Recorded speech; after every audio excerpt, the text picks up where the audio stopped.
একচালা টিনের ঘরে বৃষ্টির শব্দ কবিতার মতো সুন্দর, কিন্তু সেই বৃষ্টি যখন ভাঙা চালা চুইয়ে ঘরে পড়ে তখন জীবনটা আর কবিতার মতো থাকে না। তবুও ভালোবাসার গল্প থেমে থাকে না। বিচ্ছেদের গল্পে ভারী এই শহরে ভালোবাসার গল্প বুনেছে ছোট্ট একটি ভাঙা ঘর। অসুস্থ স্ত্রীকে আগলে রাখা এই বৃদ্ধই সেই গল্পের রূপকার। ৯৬ বছরের হাবিব ফকির, স্ত্রী জোহরা বেগমকে নিয়েই তার সংসার। একসময় রিকশা চালিয়ে জীবিকা নির্বাহ করতেন। বয়সের ভারে এখন আর শরীর সায় দেয় না, তাই ছোট্ট একটি চায়ের দোকানই তার আয়ের ভরসা। দোকানের এক কোণে একটি ছোট্ট খাট, আর সেই খাটেই গড়ে উঠেছে তাদের ছোট্ট পৃথিবী।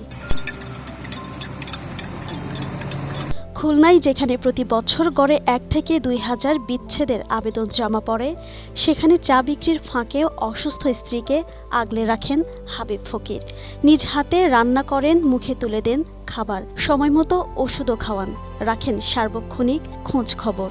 আমার স্বামী রান্ধিয়ে বাজিয়া তার সামনে কথা বাদ দেয়, তারপর খাই। যখন যেটা চাই আনিয়ে দেয়।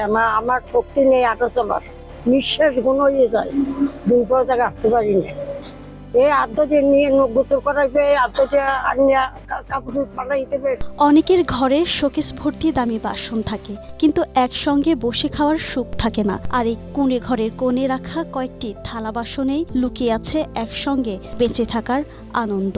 পাক শাক সবকিছু আমার করতে হয়, আসলেও করতে হয় ঠিক। এছাড়া কোনো বই কিন্তু সে চলতে ফিরতে পারে না, চোখের দেখে কম, হাঁটাচলা করতে পারে না, শ্বাস ভালো হয়ে যায়। যাওয়ার তো কোনো টাকা নেই, আমারও কেউ নেই, এরও কেউ নেই। খুলনা মেডিকেল কলেজ হাসপাতালের সামনেই থাকেন এই নিঃসন্তান দম্পতি। প্রতিবেশীরাও নিয়মিত খোঁজ নিতে আসেন তাদের।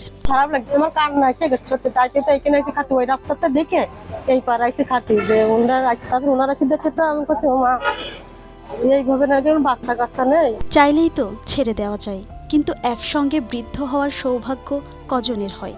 ভাব আছে, ভাঙা ঘর আছে, বয়সের ভার আছে, কিন্তু এত বছর পরেও একে অপরের প্রতি মায়া আর দায়িত্ববোধে ভাটা পড়েনি। হয়তো ভালোবাসা এমনই, জীবনের শেষ প্রান্তে এসেও যার হিসাব মেলে না, ফুরায় না কমতি।